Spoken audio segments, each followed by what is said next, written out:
चलिए ध्यान दिया जाए।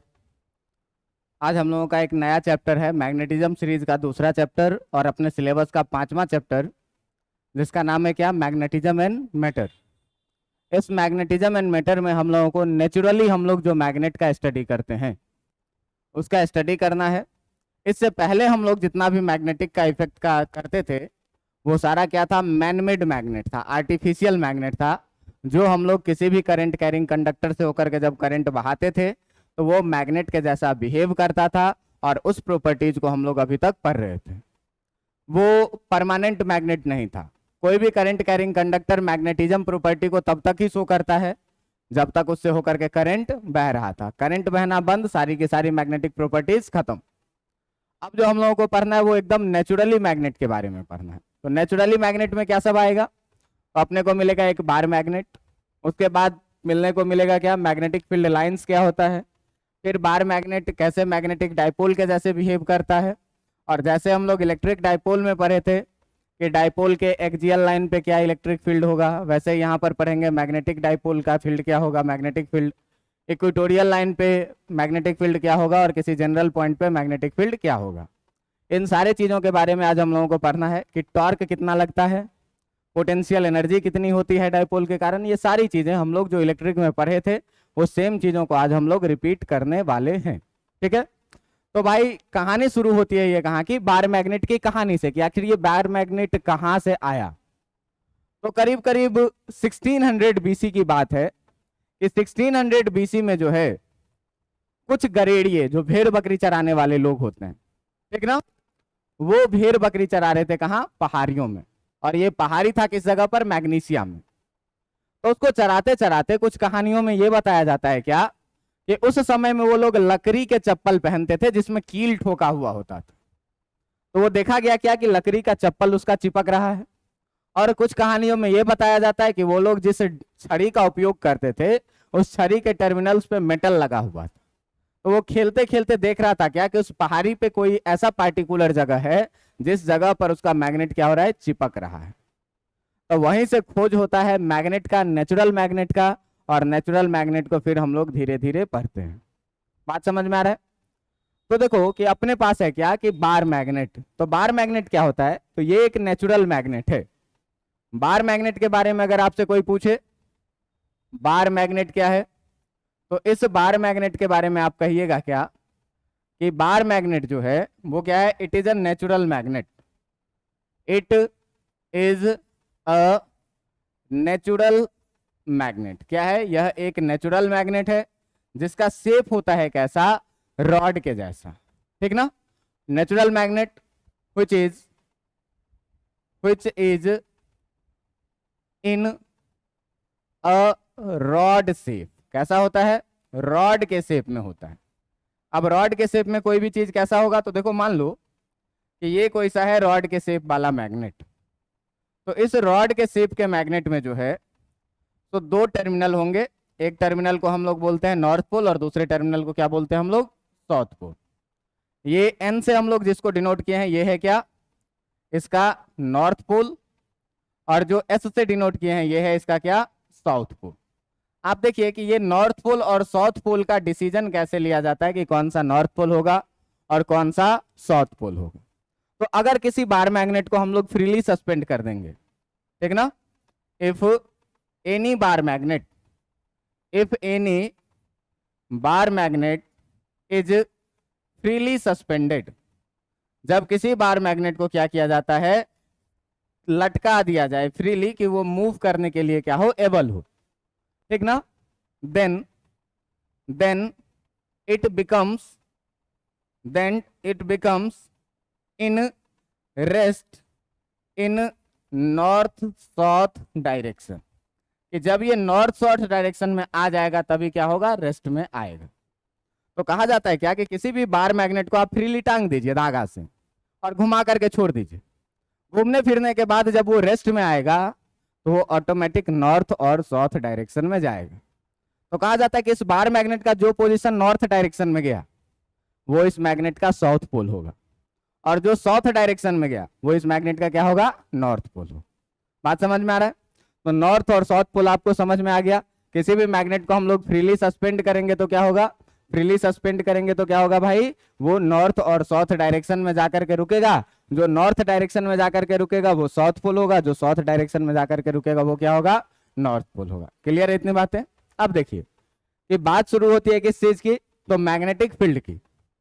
तो आप इलेक्ट्रिक फील्ड से पहले पढ़े हुए हैं। इलेक्ट्रिक फील्ड क्या पढ़े हुए हैं कि किसी चार्ज के सराउंडिंग का ऐसा रीजन जिसमें कोई सोर्स चार्ज दूसरे चार्ज पार्टिकल पर फोर्स ऑफ अट्रैक्शन या फोर्स ऑफ रिपल्सन लगा पाता है। बात समझ में आ रहा है। तो ऐसे ही हम लोग पढ़ेंगे किसके बारे में, ऐसे ही हम लोग पढ़ेंगे यहां से किस चीज के बारे में, तो हम लोग पढ़ेंगे किसके बारे में, मैग्नेटिक फील्ड के बारे में, कि ये मैग्नेटिक फील्ड क्या होता है। तो इस मैग्नेटिक फील्ड जिसको हम लोग बी से डिनोट करते हैं, कहेगा क्या कि ये जो है एरिया सराउंडिंग अ मैग्नेट है। It is an area, it is an area surrounding a magnet, कि किसी भी मैग्नेट के चारों तरफ का ऐसा एरिया जिसमें सराउंडिंग अ मैग्नेट, जिसमें इन व्हिच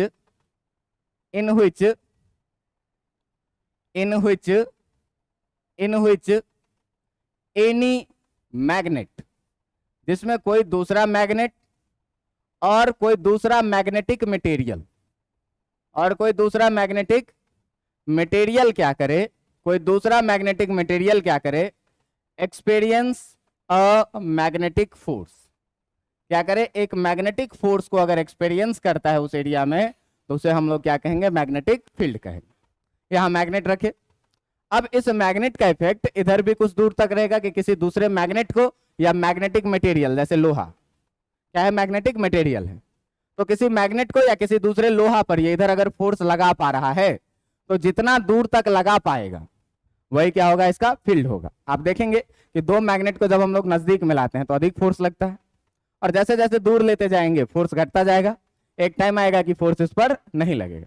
तो इसके चारों तरफ का वो एरिया जिस एरिया में ये क्या कर रहा है कि दूसरे मैग्नेट पे या मैग्नेटिक मटेरियल पे फोर्स लगा पा रहा है, उसी एरिया को हम लोग क्या कहेंगे, मैग्नेटिक फील्ड कहेंगे। ठीक ना, जिसमें क्या करे, कोई मैग्नेट या मैग्नेटिक मटेरियल दोनों क्या करे, फोर्स एक्सपीरियंस करे, उसे क्या कहेंगे, मैग्नेटिक फील्ड कहेंगे। बात समझ में आ रही है। अब देखिए कि मैग्नेटिक फील्ड को जो है, ठीक ना, मैग्नेटिक फील्ड को जो है, magnetic field is denoted by, magnetic field is represented by magnetic field lines.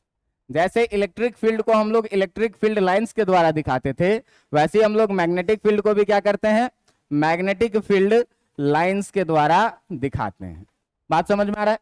अब आपसे पूछेगा कि मैग्नेटिक फील्ड लाइंस क्या है, आपसे क्या पूछेगा कि मैग्नेटिक फील्ड लाइंस क्या है, तो आप सीधे सीधे कहिएगा क्या कि जो मैग्नेटिक फील्ड लाइंस है वो क्या है, it is an imaginary line. कैसा लाइन है, इमेजिनरी लाइन। देखो कहीं पर भी अगर फील्ड लाइन का कॉन्सेप्ट आया है, चाहे इलेक्ट्रिक फील्ड हो चाहे मैग्नेटिक फील्ड हो, फील्ड लाइन का कॉन्सेप्ट आने का मतलब ही होता है क्या कि स्टडी चारों तरफ में जो चीजें हैं वो अलग अलग जगहों पर फोर्स की डायरेक्शन अलग अलग हो रही है, फोर्स का मैग्नीट्यूड भी क्या हो रहा है, अलग अलग हो रहा है। तो इन्हीं सारे चीजों के स्टडी को आसान बनाने के लिए एक इमेजिनरी कॉन्सेप्ट लाया गया, किसका, फील्ड लाइंस का, चाहे वो इलेक्ट्रिक फील्ड हो चाहे मैग्नेटिक फील्ड हो। तो ऐसे ही हर फील्ड क्या होगा, एक इमेजिनरी लाइन होगा। It is an imaginary line, ठीक ना, along which the north pole can move, along which the north pole can move। इसका मतलब ये हुआ कि आपको हम इलेक्ट्रिक फील्ड का डेफिनेशन पढ़ाए थे, याद होगा, कि एक ऐसा इमेजिनरी लाइन जिसके अलोंग पॉजिटिव चार्ज का मोशन होता है। कि अगर हम किसी भी पॉजिटिव चार्ज के मोशन को ऑब्जर्व करें तो वो फील्ड लाइन के अलोंग सी होगा। जैसे आपको मैं बताया था कि अगर एक पॉजिटिव चार्ज लो ऐसे, तो यहां पर अगर पॉजिटिव चार्ज कोई सा रखोगे प्लस क्यू, तो ये ऐसे मूव करेगा, दूर भागेगा, तो दूर होगा इसका मैग्नेटिक फील्ड। ऐसे ही अगर आपको कहीं पर मैग्नेटिक फील्ड लाइंस देखना है तो आप क्या करिए, मैग्नेटिक कंपास ले जाइए नजदीक में, और मैग्नेटिक कंपास के जो नॉर्थ पोल का जो डिफ्लेक्शन आपको दिखेगा, जिसके अलोंग नॉर्थ पोल मूव कर रहा है, वही लाइन क्या हो जाएगा, आपका मैग्नेटिक फील्ड लाइंस हो जाएगा। बात समझ में आ रहा है। अब देखिए कि मैग्नेटिक फील्ड लाइंस की अगर बात करें बार मैग्नेट के कारण, अगर मैग्नेटिक फील्ड का बात करें तो देखो पूरे मैग्नेटिज्म में हम कुछ एनालॉगी का यूज करेंगे जो इलेक्ट्रिक फील्ड से रिप्रेजेंट करेगा कि यहां पर हम क्या नाम बोलते हैं, यहां पर क्या नाम बोलेंगे। तो अभी हम तुमको बोले कि वहां पर जो हम लोग पॉजिटिव चार्ज का यूज करते थे वहां ये कौन दिखाएगा, नॉर्थ पोल। और अगर हम लोग नेगेटिव चार्ज का वहां बात करेंगे तो यहां पर वो क्या होगा, साउथ पोल। एक पहला एनालॉगी यहां से शुरू होता है। बात समझ में आ रहा है कि इलेक्ट्रोस्टैटिक्स में जो पॉजिटिव चार्ज को मानते थे यहां पर किसको मानेंगे, नॉर्थ पोल को, और जो नेगेटिव चार्ज को मानते थे यहां पर किसको मानेंगे, साउथ पोल को। इतनी बातें क्लियर है। अब देखिए कि बात करेंगे हम लोग किस चीज का, तो magnetic field due to bar magnet का, कि बार मैग्नेट के कारण जो मैग्नेटिक फील्ड होता है वो कैसा होता है। यहां पर बात करेंगे किसके कारण, magnetic field due to bar magnet, कि किसी भी बार मैग्नेट का मैग्नेटिक फील्ड कैसा होता है ड्यू टू बार मैग्नेट। अब मान लो कि अपना एक बार मैग्नेट है और ये बार मैग्नेट है कैसा, तो ऐसा। बात समझ में आ रही है, ऐसा एक बार मैग्नेट है। इस बार मैग्नेट का ऊपर दिया हुआ है क्या, ये नॉर्थ पोल, और ये नीचे दिया हुआ है क्या, इसका ये साउथ पोल है। बात समझ में आ रही है। तो हम लोग इलेक्ट्रिक चार्ज में क्या पढ़े थे, इलेक्ट्रिक चार्ज में पढ़े थे क्या कि अगर एक पॉजिटिव चार्ज है और एक नेगेटिव चार्ज है तो फील्ड पॉजिटिव से निकलेगी और नेगेटिव में जाके मिलेगी। तो ऐसे यहां पर जो मैग्नेटिक फील्ड है आपका, ये क्या होगा, जो आपके मैग्नेटिक फील्ड्स हैं ये नॉर्थ पोल से निकलेगा और साउथ में जाकर के मिलेगा। ये नॉर्थ पोल से निकलेगा और साउथ में जाकर के मिलेगा। ये नॉर्थ पोल से निकलेगा और साउथ में जाकर के मिलेगा। ये नॉर्थ पोल से निकलेगा और साउथ में जाकर के मिलेगा। लेकिन ये पूरी कहानी मैग्नेट के बाहर, ये पूरी कहानी कहाँ, मैग्नेट के बाहर, कि मैग्नेट के बाहर फील्ड लाइंस नॉर्थ से निकल रहा है, नॉर्थ से होकर के निकल रहा है और साउथ में आकर के क्या हो रहा है, मिल रहा है। लेकिन एक अंतर है इलेक्ट्रिक फील्ड्स में और मैग्नेटिक फील्ड्स में, ये पॉजिटिव से निकला नेगेटिव में गया, खत्म। लेकिन ये क्या करता है कि मैग्नेट के अंदर भी फील्ड बनाता है और मैग्नेट के अंदर फिर ये साउथ से चलता है और नॉर्थ में जाके मिलता है, फिर साउथ से चलेगा और नॉर्थ में जाके मिलेगा, फिर साउथ से चलेगा और नॉर्थ में जाके मिलेगा। बात समझ में आ रहा है। तो अंदर में जो इसका डायरेक्शन होगा ये किधर होगा, साउथ से नॉर्थ के तरफ। लेकिन बाहर में जो इसका डायरेक्शन होगा वो किधर होगा, नॉर्थ से साउथ के तरफ। ठीक है, तो हम लोग सिंपल सा बात यहां पर ये लिखेंगे क्या, कि अगर पूछा जाए आपसे कि आउटसाइड द मैग्नेट, ठीक ना, outside the magnet, outside the magnet अगर बात किया जाए तो the direction of field is, the direction of field lines, कि जो फील्ड लाइंस है, the direction of field lines is from north pole, N pole, to south पोल।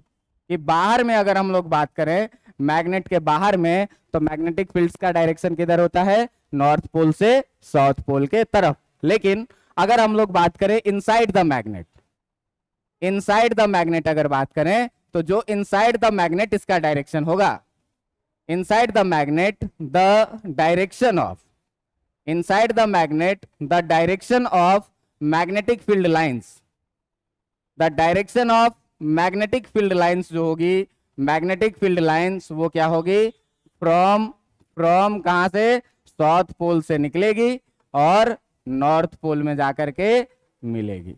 बात याद रहेगा कि नहीं रहेगा, कि नॉर्थ पोल से होकर के निकलेगा और साउथ पोल में जाकर के मिलेगा। अच्छी बात यह है कि इलेक्ट्रिक फील्ड लाइंस पॉजिटिव से निकली नेगेटिव में जाके खत्म।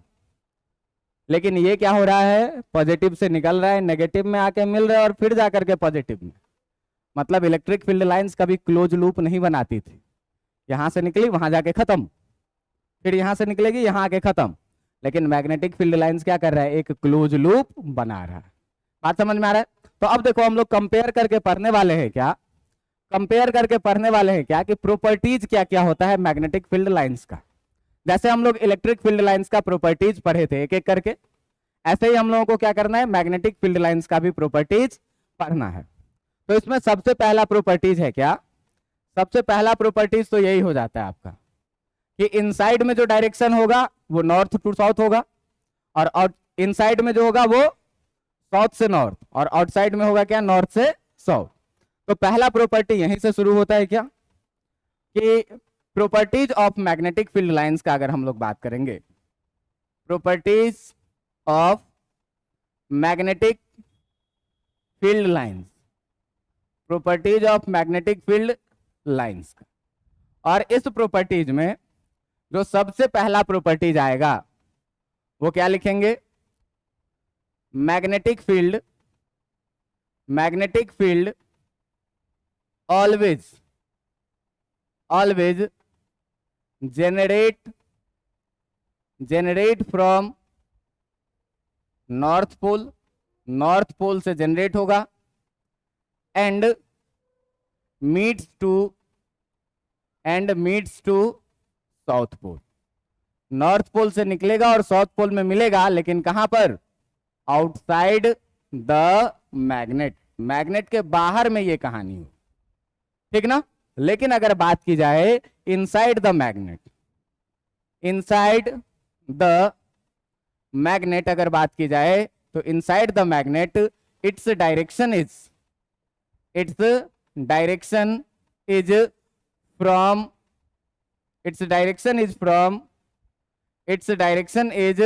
From south to north pole. Inside में इसका डायरेक्शन किधर होगा? साउथ पोल से लेकर के नॉर्थ पोल के तरफ। पॉजिटिव से निकलता था, नेगेटिव में जाकर के मिलता था बाहर। बात समझ में आ रही है? यहां भी क्या होगा? नॉर्थ से निकलेगा और साउथ से जाकर के मिलेगा बाहर, लेकिन अंदर में डायरेक्शन किधर होगा? साउथ पोल से नॉर्थ पोल के तरफ। दूसरी जो प्रॉपर्टीज है वो कहता है क्या? कि मैग्नेटिक फील्ड लाइंस हमेशा क्लोज लूप फॉर्म करता है, लेकिन इलेक्ट्रिक फील्ड लाइंस कभी क्लोज लूप फॉर्म नहीं करता है। तो इसके बारे में लिखेंगे क्या? कि जो अपना मैग्नेटिक फील्ड लाइंस है, जो अपना मैग्नेटिक फील्ड लाइंस है, magnetic field lines forms close loop. क्या करेगा? ये क्लोज लूप बनाएगा। तो क्लोज लूप कैसे बनाएगा? आउटसाइड में जाएगा नॉर्थ से साउथ, और फिर इनसाइड में साउथ से नॉर्थ। इस तरीके से क्या करता है? ये एक क्लोज लूप बनाता है। और क्लोज लूप बनाता है, तीसरा प्रॉपर्टी आप ये भी लिख सकते हैं कि it is a continuous, it is a continuous line. कैसा लाइन होता है? ये कंटिन्यूअस लाइन होता है। आप इस प्रॉपर्टीज का नंबर खाली बढ़ाने में यूज कर सकते हैं कि डिसकंटिन्यूअस लाइन नहीं होता। आप ध्यान दीजिएगा कि इलेक्ट्रिक फील्ड लाइंस भी डिसकंटिन्यूअस लाइन नहीं है, कंटिन्यूअस है, कहीं पर टूटा हुआ नहीं मिलता है। इसी तरीके से मैग्नेटिक फील्ड लाइंस भी क्या है? एक कंटिन्यूअस लाइन है। बात समझ में आ रही है? अब आप ध्यान दीजिएगा कि हमेशा जहां से मैग्नेटिक फील्ड लाइंस निकल रही है या जहां से मिल रही है, तो आप चार्ज में भी पढ़े थे कि अगर ये चार्ज है प्लस, तो यहां से मैग्नेटिक फील्ड निकलेगा तो सरफेस के क्या निकलेगा? परपेंडिकुलर। ऐसे यहां पर भी क्या होगा? पोल के सरफेस के परपेंडिकुलरली निकलेगा और पोल के सरफेस के परपेंडिकुलरली मिलेगा। बात समझ में आ रहा है? तो अगला प्रॉपर्टी जो हम लोग लिखेंगे, चौथा प्रॉपर्टी, कि जो फील्ड लाइंस होगा, फील्ड लाइंस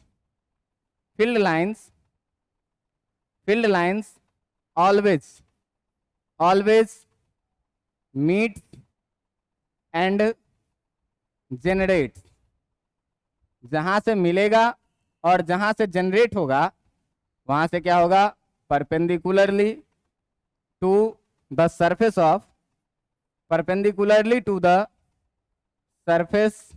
ऑफ पोल्स। कि पोल्स के क्या होगा? परपेंडिकुलरली निकलेगा भी और परपेंडिकुलरली मिलेगा। बात समझ में आ रहा है?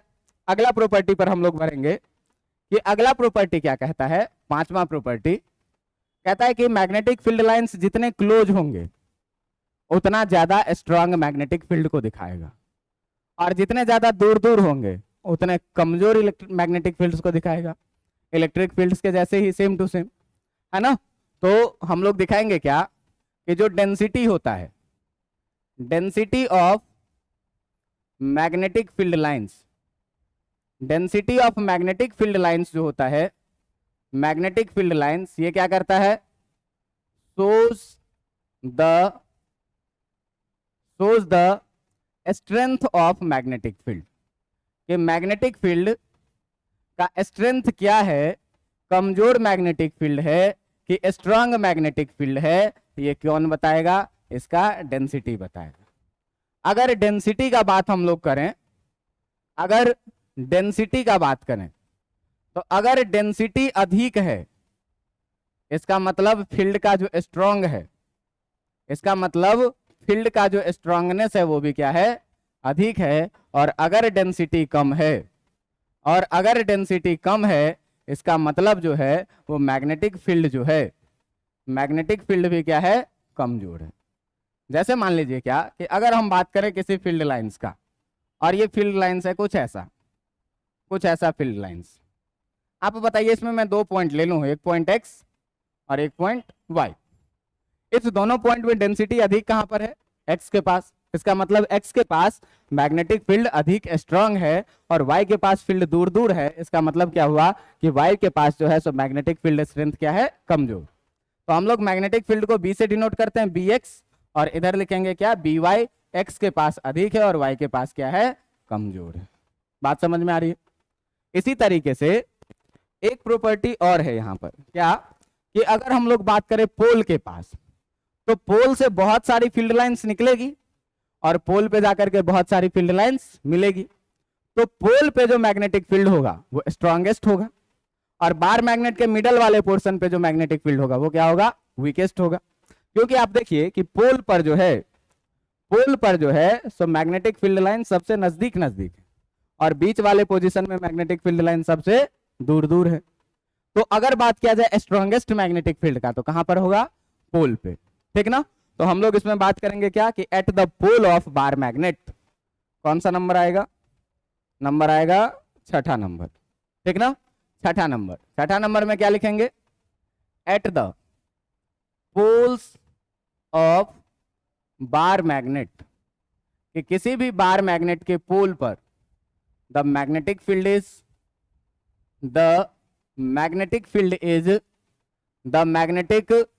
फील्ड इज कैसा होगा, स्ट्रॉन्गेस्ट होगा। कैसा होगा, strongest. And at the middle position of bar magnet के बीचों बीच अगर बात करें, and at the middle position of bar magnet, अगर किसी भी बार मैग्नेट के मिडल पोजीशन पे बात करें तो इट इज क्या होता है, वीकेस्ट,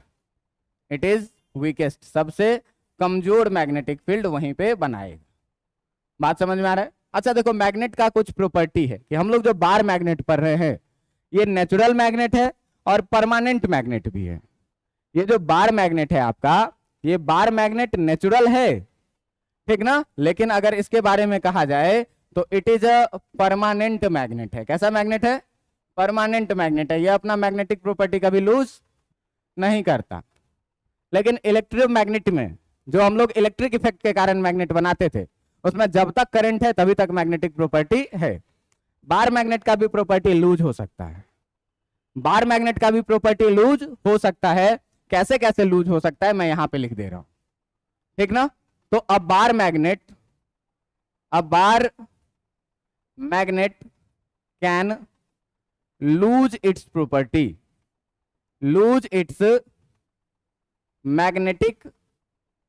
मैग्नेटिक प्रॉपर्टी। एक बार मैग्नेट भी अपना मैग्नेटिक प्रॉपर्टी को लूज कर सकता है। पहला, बाय हीटिंग। अगर हम ओवर हीट कर देंगे तो ये अपना प्रॉपर्टी क्या करेगा, लूज कर देगा। अगर हम बार मैग्नेट को बीट करने लगे, पीटने लगे, ठीक ना, बाय बीटिंग, अगर इसको हम पीटने लगे जोर जोर से, तो जोर जोर से पीटने के बाद बहुत देर के बाद क्या होगा, इसका मैग्नेटिक प्रॉपर्टी लूज हो जाएगा। अगर हम इसको कहीं बहुत हाइट से नीचे गिरा दें, बहुत ज्यादा स्पीड से नीचे गिरेगा, तब भी ये अपना मैग्नेटिक प्रॉपर्टी क्या करता है, लूज कर देता है, ठीक ना। तो तीसरा में लिख सकते हैं by falling from a height, अगर किसी हाइट से इसको गिरा दिया जाए तब भी ये क्या कर सकता है, अपना मैग्नेटिक प्रॉपर्टीज को लूज कर सकता है। इसमें सबसे इंपॉर्टेंट है क्या, बाय हीटिंग। इसका यूज आएगा हम लोगों को आगे अगले क्लास में। बात समझ में आ रही है। तो हम लोग थे कहां भाई, मैग्नेटिक फील्ड लाइंस के प्रॉपर्टीज पर, कि अगर बात किया जाए किस चीज का, कि पोल पर, तो पोल पर जो है सो मैग्नेटिक फील्ड स्ट्रॉन्गेस्ट होगा और बीच वाले पोर्शन पे क्या होगा, वीकेस्ट होगा। बात समझ में आ रहा है। अगली प्रॉपर्टी है क्या कि uniform magnetic field uniform magnetic field can be, uniform magnetic field is represented by, is represented by, जैसे यूनिफॉर्म इलेक्ट्रिक फील्ड को रिप्रेजेंट करते थे इक्वी डिस्टेंट पैरेलल लाइंस, ऐसे ही यहां पर यूनिफॉर्म मैग्नेटिक फील्ड को भी क्या रिप्रेजेंट करेंगे, बाय इक्वी डिस्टेंट, बराबर दूरी वाले पैरेलल लाइंस के द्वारा। बात समझ में आ रहा है, पैरेलल लाइंस के द्वारा। जैसे देखिए कि अगर हम लोग बात करें किस चीज का, हम लोग बात करें किस चीज का, parallel lines, equi distant parallel lines, तो ये हो गया। इसके पैरेलल में अगर बात करें, ये हो गया इक्वी डिस्टेंट रहे, बराबर दूरी पर भी रहे, ये हो गया इतना ही दूरी पर है, ठीक ना। तो इस तरीके से अगर हम लोग बात करेंगे इक्वी डिस्टेंट पैरेलल लाइंस का, तो ये सारे लाइंस जो हैं वो देखा जाए तो इक्वी डिस्टेंट भी हैं और पैरेलल भी हैं। तो इसका मतलब जो ये हुआ, मान लो यहां से यहां तक का डिस्टेंस है x, तो सारे के बीच का डिस्टेंस कितना, x, सारे के बीच का डिस्टेंस कितना, x, इक्वी डिस्टेंट है और पैरेलल भी है। तो अगर इसमें हम लोग 2-3 पॉइंट ले लें, मान लो ये a ले लें, ये ले लें b, यहाँ पर कोई पॉइंट c, यहाँ पर कोई पॉइंट d, तो यूनिफॉर्म मैग्नेटिक फील्ड का मतलब क्या होता है कि हर पॉइंट पे जो मैग्नेटिक फील्ड होगा वो एक जैसा होगा। तो अगर a पॉइंट पे हम मैग्नेटिक फील्ड का बात करें तो भी, अगर b पॉइंट पे मैग्नेटिक फील्ड का बात करें तो भी, अगर c पॉइंट पे बात करें तो भी, और अगर d पॉइंट पे बात करें तो भी मैग्नेटिक फील्ड क्या होगा, एक जैसा ही होगा। बात समझ में आ रहा है, क्यों कि हर जगह डेंसिटी क्या है, सेम है, और जब डेंसिटी सेम होगी इसका मतलब क्या कि मैग्नेटिक फील्ड भी कैसे होंगे, एक जैसे ही होंगे। बात समझ में आ रहा है। इलेक्ट्रिक फील्ड में हम आपको पढ़ाए थे क्या कि tangent at any point on the electric field gives the direction of force और फील्ड। सेम प्रॉपर्टी यहां पर भी है, सेम प्रॉपर्टी यहां पर भी क्या है, तो सेम प्रॉपर्टी यहां पर भी है क्या कि the tangent at any point, the tangent at any point on the magnetic field lines, the tangent at any point on the magnetic field lines, on the magnetic field lines, कि magnetic field lines पे अगर हम बात करें किसी भी tangent पे, तो ये क्या देता है, टेंजेंट क्या देता है, gives the direction of, gives the direction of magnetic field, gives the direction of magnetic field at that point, कि उस पॉइंट पे जो है ये क्या देता है, मैग्नेटिक फील्ड का डायरेक्शन देता है। मान लीजिए कि ये है कोई सा अपना मैग्नेटिक फील्ड जो इस डायरेक्शन में है, तो इसमें अगर हम अलग अलग पॉइंट्स पे बात करेंगे टेंजेंट का, अगर हम अलग अलग पॉइंट पे बात करेंगे टेंजेंट्स का, तो टेंजेंट्स का डायरेक्शन हर पॉइंट पे क्या है, अलग अलग है। अगर हम बात करें ए पॉइंट पे, तो ए पॉइंट पे मैग्नेटिक फील्ड का डायरेक्शन ऐसे टेंजेंट के लॉन्ग, अगर हम बात करेंगे बी पॉइंट पे, तो बी पॉइंट पे भी मैग्नेटिक फील्ड का डायरेक्शन अलग, सी पॉइंट पे बात करेंगे तो सी पर भी मैग्नेटिक फील्ड का डायरेक्शन अलग। मतलब किसी भी पॉइंट पे अगर आपको फील्ड का डायरेक्शन चाहिए, then you should draw a tangent along the field and the direction of tangent shows the direction of magnetic field। बात समझ में आ रही है।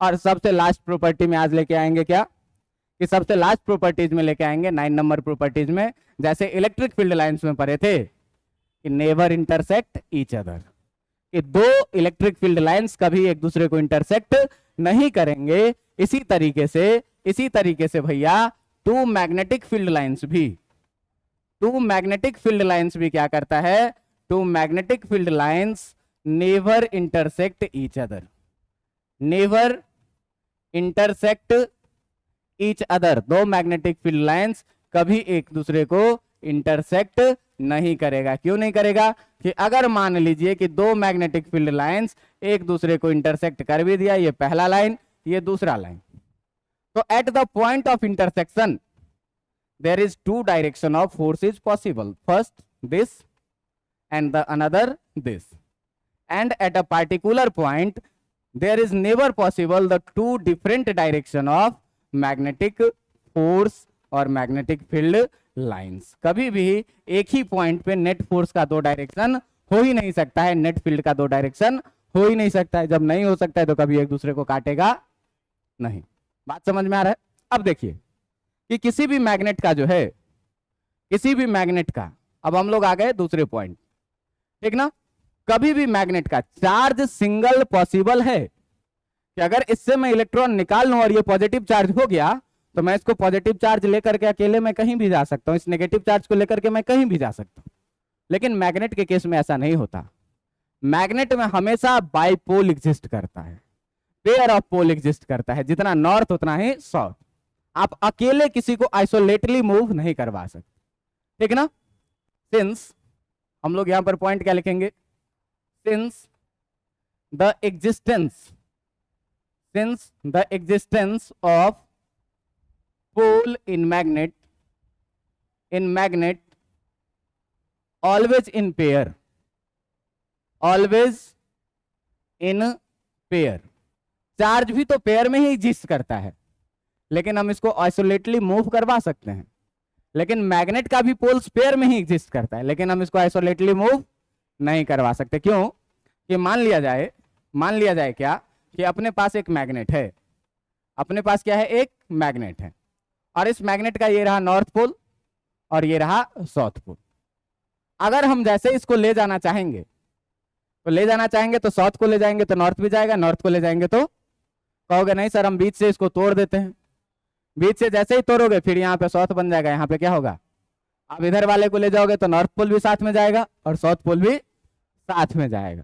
So the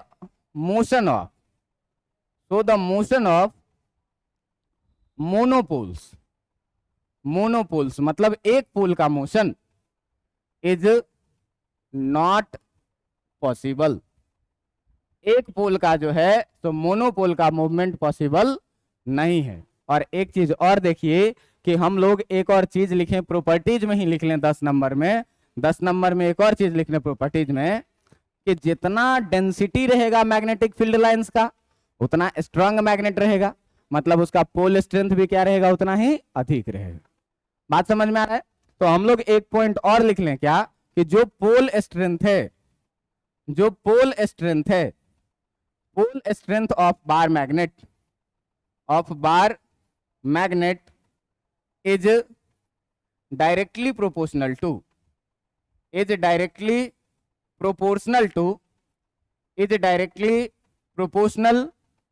two pole strength को हम लोग क्या बोलते हैं, इस पोल स्ट्रेंथ को हम लोग डिनोट करते हैं स्मॉल m से, ठीक ना।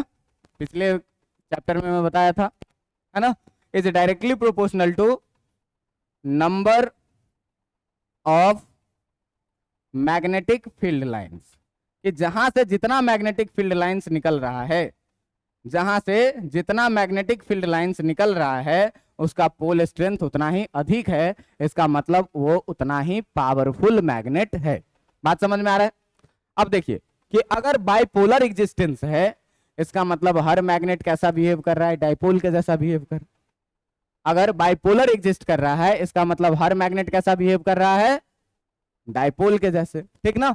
तो अगर पोल स्ट्रेंथ को ध्यान दिया जाए एक बार कि अगर हम लोग बात करें किस चीज का, पोल स्ट्रेंथ का, मान लो कोई ये मैग्नेट है और इस मैग्नेट में हमको दो पोल दिए हुए हैं, एक पोल का नाम दे दिया नॉर्थ पोल और एक पोल का नाम दे दिया क्या, साउथ पोल। तो इसका अगर कह दे कि पोल स्ट्रेंथ जो है, इसका जो पोल स्ट्रेंथ है, ये पोल स्ट्रेंथ कितना है, पोल स्ट्रेंथ है m। इसका मतलब अगर इसका m होगा तो इसका भी कितना होगा, m होगा। हम अभी बोले हैं कि नॉर्थ पोल को हम लोग प्लस से डिनोट करते हैं तो साउथ पोल को। अब इसको तुम डाइपोल के परिभाषा से जरा सा मिलाओ कि डाइपोल में क्या पढ़ते थे, two equal and opposite charges are separated by a very short distance. तो two equal and opposite poles are separated by very short distance, then the system is called क्या, डाइपोल मोमेंट, ठीक ना। आप ध्यान दीजिएगा कि ये जो पोल स्ट्रेंथ है, ये पोल स्ट्रेंथ जो है आपका इज एन स्केलर क्वांटिटी। कैसा क्वांटिटी है, स्केलर क्वांटिटी है। और स्केलर क्वांटिटी है तो इसका SI यूनिट जो होता है, SI unit of pole strength, SI unit of pole strength जो है ये क्या होता है, ये होता है एम्पियर मीटर, और इसी को बोला जाता है वेबर। इसी को क्या बोला जाता है, वेबर। अब तुमसे अगर कोई आदमी पूछे कि इसका SI यूनिट बताओ तो करंट के लिए आई लिखते हैं जो एम्पियर है और मीटर लेंथ है ना। तो इसका डायमेंशन हम लोग लिख सकते हैं कैसे, dimension, dimension of pole strength, कि पोल स्ट्रेंथ एम का जो है, पोल स्ट्रेंथ एम का जो है, सो हम लोग डायमेंशन लिख सकते हैं कैसे, डायमेंशन लिख सकते हैं मीटर लेंथ के लिए, और करंट के लिए क्या लिखेंगे, ए ही लिख लो या आई ही लिख लो। तो चार्ज के लिए क्या लिखते थे, ए टी, टाइम पर डिपेंडेंट था, ये किस पर डिपेंडेंट है, लेंथ पर डिपेंडेंट है। बात समझ में आ रहा है। अब देखिए कि इतनी सारी चीजें जानने के बाद हम लोग एक पॉइंट लिख सकते हैं क्या, कि each bar magnet of short length behaves like a dipole, each bar magnet of a short length behaves like a magnetic dipole. क्यों, कि भाई इक्वल पोल स्ट्रेंथ है, अपोजिट साइन में है, और छोटे डिस्टेंस से सेपरेटेड भी है, तो ये कैसा बिहेव करेगा, डाइपोल के जैसा बिहेव करेगा। और तब हम लोग यहां पर एक इंपॉर्टेंट पॉइंट लेके आएंगे, क्या इंपॉर्टेंट पॉइंट लेके आएंगे, क्या कि each bar magnet, each bar magnet of short length, कोई भी छोटा लेंथ का जो होगा बार मैग्नेट, या कैसा भी बार मैग्नेट का बात करें, behaves like a, behaves like a magnetic dipole, कैसा बिहेव करता है, मैग्नेटिक डाइपोल के जैसा। अब ध्यान दीजिए कि अपने पास एक मैग्नेट है ऐसा, और इस मैग्नेट का ये रहा नॉर्थ पोल और ये रहा क्या, साउथ पोल, इसका भी पोल स्ट्रेंथ m और इसका भी पोल स्ट्रेंथ कितना, और इस दोनों के बीच का जो है तो डिस्टेंस दिया हुआ है तुमको कितना, 12। तो भाई साहब electric dipole moment q into 12 लिखते थे, यहाँ q के जगह पर क्या है m, कितना लिखेंगे, m इंटू 12। अब ध्यान देना कि अगर हम लोग लिखें मैग्नेटिक डाइपोल मोमेंट के लिए, अगर हम लोग बात करें किसके लिए, मैग्नेटिक डाइपोल मोमेंट के लिए, तो ये मैग्नेटिक डाइपोल मोमेंट को हम लोग किससे डिनोट करते हैं, कैपिटल एम से। बात समझ में आ रहा है। और ये कैपिटल एम इक्वल टू वहां पर होता था Q इंटू 12, तो यहां पर कितना लिखेंगे, M इंटू 12। अब ध्यान दीजिएगा कि M भी स्केलर और लेंथ भी क्या, स्केलर। तो जरा सा डाइपोल मोमेंट से कंपेयर करके पढ़ें तो मजा आ जाएगा। डाइपोल मोमेंट में क्या करते थे भाई, ये माइनस Q और ये कौन सा, प्लस Q, दोनों के बीच का डिस्टेंस कितने का, तो P इक्वल टू कितना लिखते थे, Q इंटू, कहते थे कि P को वेक्टर है और डायरेक्शन किधर, नेगेटिव से लेकर के पॉजिटिव के तरफ। इधर साउथ पोल को नेगेटिव मानते हैं और नॉर्थ पोल को पॉजिटिव मानते हैं, तो इसमें भी किधर होगा डायरेक्शन, साउथ से लेकर के नॉर्थ। तो हम लोग लिखेंगे क्या, कि जो डायरेक्शन होगा, हम लोग लिखेंगे सीधे क्या, कि जो मैग्नेटिक डाइपोल मोमेंट है, जो आपका मैग्नेटिक डाइपोल मोमेंट है, मैग्नेटिक डाइपोल मोमेंट, ये मैग्नेटिक डाइपोल मोमेंट क्या है, इज अ वेक्टर क्वांटिटी। क्यों, कि इलेक्ट्रिक डाइपोल मोमेंट भी जो था वो क्या था, वेक्टर क्वांटिटी था। बात समझ में आ रहा है। तो यहां मैग्नेटिक डाइपोल मोमेंट भी क्या होगा, वेक्टर क्वांटिटी होगा। Direction, direction can, direction, direction from south to north pole, कि जैसे इलेक्ट्रिक फील्ड का डायरेक्शन नेगेटिव से होता था, वैसे ही इसका डायरेक्शन किधर होगा, डायरेक्टेड लिखेंगे तो ज्यादा अच्छा रहेगा, directed from south to north pole. अब ध्यान दीजिएगा कि अगर बात किया जाए SI यूनिट का, SI unit of dipole moment, dipole moment बोले तो मैग्नेटिक डाइपोल मोमेंट, ध्यान देना, M को लिखे क्या, एम्पियर मीटर, और L को लिखेंगे क्या, कितना हो जाएगा, एम्पियर मीटर। एक तो ये हो गया। दूसरा M को लिखेंगे क्या, वेबर, और उसके साथ L को क्या लिखेंगे, तो या तो एम्पियर मीटर स्क्वायर लिखेंगे या तो वेबर मीटर लिखेंगे। तो SI unit of dipole moment जो होगा वो क्या होगा, एज एम्पियर मीटर स्क्वायर, और क्या, वेबर मीटर, और क्या लिखेंगे, वेबर मीटर। इतनी बातें समझ में आ रही है कि नहीं। अब अगर बात किया जाए क्या, कि इसका एक्सियल लाइन, इसका इक्वेटोरियल लाइन और इसका कोई जनरल पॉइंट किया जा सकता है कि नहीं। अब ध्यान दीजिएगा कि हम यहाँ एनालॉजी से आपको दिखाएंगे कि कैसे कैसे हम लोगों को नाम बदलना है और कैसे कैसे हम लोगों को काम बदलना है। बात समझ में आ रहा है। तो आपको इलेक्ट्रिक डाइपोल की कहानी याद होनी चाहिए, तो यहां मैग्नेटिक डाइपोल भी याद हो जाएगा। ध्यान दीजिए कि अगर एक मैग्नेट है, अगर एक मैग्नेट है तो इस मैग्नेट का हम डाइपोल के जैसा बिहेव करवाए, इसको माने साउथ पोल, इसको माने नॉर्थ पोल, तो मैग्नेट के अलोंग जो लाइन होगा, मैग्नेट के अलोंग जो लाइन होगा, इस लाइन को क्या बोलेंगे? Axial line. इसके परपेंडिकुलर जो लाइन होगा इसको क्या बोलेंगे? Equatorial line. मतलब यहां से यहां तक की डिस्टेंस अगर है L और यहां से यहां तक की डिस्टेंस भी है कितनी? L, तो भैया ये है तुम्हारा क्या? ये है तुम्हारा एक्सियल लाइन। और ये जो है तुम्हारा, ये है क्या तुम्हारा? ये है तुम्हारा इक्वेटोरियल लाइन। ये है क्या तुम्हारा? Equatorial line.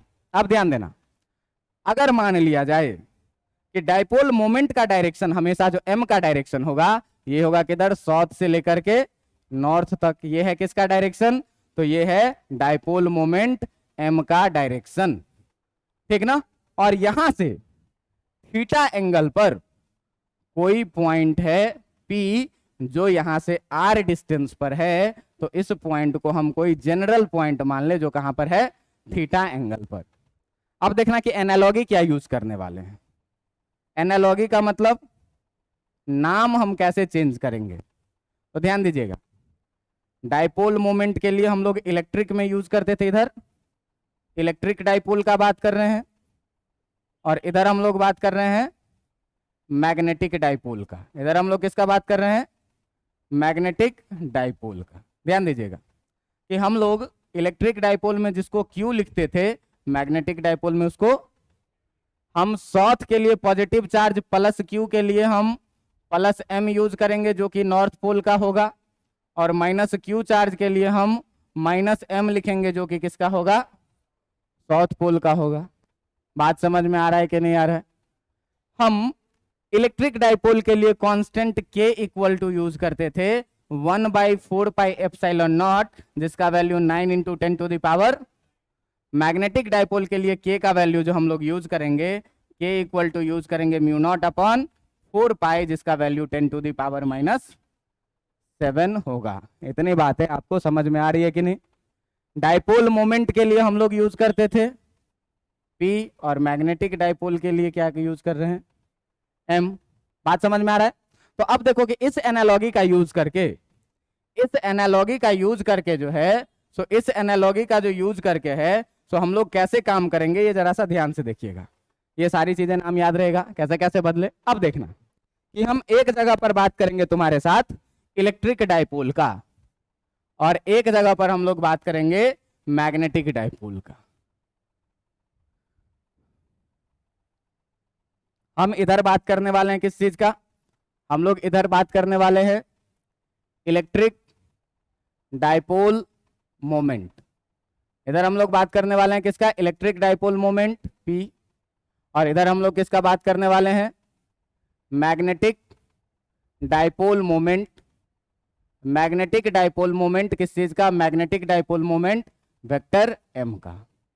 अब ध्यान रहे, फॉर्मूला याद रहेगा तुमको, सारी चीजें याद रहेगी। कैसे कैसे? ध्यान देना। तो हम लोग E एक्सियल निकाले थे, E एक्सियल निकाले थे 2kp/r³ निकाले थे कि नहीं? K का वैल्यू कितना लेना है? 1/4 पाई एप्सिलॉन। तो यहां पर जो हम लोग B एक्सियल निकालेंगे, B एक्सियल निकालेंगे 2k, P के जगह पर क्या? बाय। बात समझ में आया कि नहीं?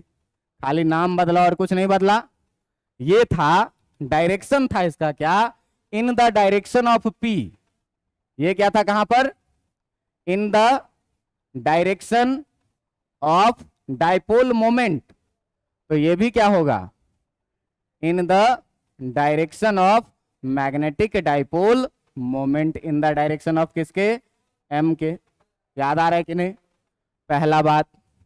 दूसरा बात, हम लोग यहां पर E इक्वेटोरियल जो निकाल रहे थे, E इक्वेटोरियल निकाले थे kp/r³, और इसका डायरेक्शन जो होता था इन the opposite direction of, in the opposite direction of P, है ना? यहां पे भी क्या होगा? B equatorial. बी इक्वेटोरियल को क्या लिखोगे, बी इक्वेटोरियल को लिखोगे के एम बाय आर क्यूब, और ये भी किस डायरेक्शन में, तो in the opposite direction of, in the opposite direction of किसके, डायपोल मोमेंट एम के। तीसरा बात, electric field at point P आप लिखते थे कितना, K P by R cube root under 3 cos square theta plus कितना 1। तो बी एट पॉइंट पी जो आप लिखेंगे वो कितना लिखेंगे, K M by R cube root under 3 cos square theta plus कितना, सारी चीज आइडेंटिकल है, खाली यहाँ इलेक्ट्रोस्टैटिक कांस्टेंट, यहाँ पर मैग्नेटिक कांस्टेंट, यहाँ इलेक्ट्रिक डाइपोल मोमेंट, वहां पर मैग्नेटिक डाइपोल मोमेंट। जब हम किसी फील्ड में रखते थे तो टॉर्क कितना लगता था, तो इसमें हम लोग जो टॉर्क लिखते थे, टॉर्क वो कितना लिखते थे, P क्रॉस ई, जिसको बोलते थे कितना, PE साइन थीटा। इसमें टॉर्क कितना लगेगा भैया, B क्रॉस नहीं, M क्रॉस B, P पहले है ना, तो M क्रॉस B, अभी तो ये रिसेंटली लूप के लिए पढ़ाया ही था, तो M क्रॉस B, इसको हम लोग कितना बोलेंगे, MB साइन थीटा। बात समझ में आ रही है। चौथा नंबर ये। पांचवा नंबर में पोटेंशियल एनर्जी भी लिखते थे, माइनस PE कॉस थीटा, जिसको हम लोग माइनस P डॉट ई भी लिखते थे। तो यहां पर भी पोटेंशियल एनर्जी कितना लिखेंगे, पोटेंशियल एनर्जी कितना लिखेंगे, माइनस MB कॉस थीटा, जिसको माइनस M डॉट B भी लिखेंगे। बात समझ में आया कि नहीं आया। तो इस तरीके से इन पांचों पॉइंट का डेरिवेशन, 1 नंबर, 2 नंबर, 3 नंबर, ये 4 नंबर और ये 5 नंबर, अगर इन सारे चीजों का आपका डेरिवेशन हो तो आप इसका डेरिवेशन देखिए, आपके कॉपी में किया हुआ है, नाम बदलिए, इसका डेरिवेशन हो जाएगा कि नहीं हो जाएगा। इतना टाइम देने का जरूरत है क्या, जिनको बिहार बोर्ड से एग्जाम देना है या जिनको CBSE से एग्जाम देना है, हर साल करीब करीब इलेक्ट्रिक डाइपोल का एक्सियल इक्वेटोरियल या मैग्नेटिक डाइपोल का एक्सियल इक्वेटोरियल का प्रूफ पूछता है। बिहार बोर्ड पिछले साल मैग्नेटिक डाइपोल पूछा था और CBSE में हर साल इस पर छोटा सा एक न्यूमेरिकल पूछा जाता है। बात समझ में आ रहा है। तो ये टॉपिक बहुत ही इंपॉर्टेंट होता है आपके लिए। इलेक्ट्रिक डाइपोल अच्छे से पढ़ लें और एनालॉजी याद कर लें कि रिप्लेस चार्ज को किससे करना है, डाइपोल मोमेंट को किससे करना है, कांस्टेंट को किससे करना है, सेम यहां याद करेंगे, वहां पर चिप लेंगे, काम हो जाएगा। बात समझ में आया कि नहीं आया। बात समझ में आया तो आज के लेक्चर को करते हैं यहीं पर खत्म। कल हम लोग पढ़ेंगे क्या कि अर्थ मैग्नेट के जैसा बिहेव करता है, तो उसका पूरा मैकेनिज्म क्या है, क्या क्या टर्म्स आते हैं, उन सारे चीजों के बारे में हम लोग अगले दिन पढ़ेंगे। ओवरऑल ये पूरा चैप्टर फुल ऑफ थ्योरी है, थोड़ी बहुत चीजें हैं जहां से न्यूमेरिकल बनते हैं, लेकिन बहुत छोटा चैप्टर है और थ्योरी से भरा पड़ा चैप्टर है, इसीलिए रेगुलर रिवीजन करें। काफी आज के लिए, चलिए मिलते हैं अगले दिन।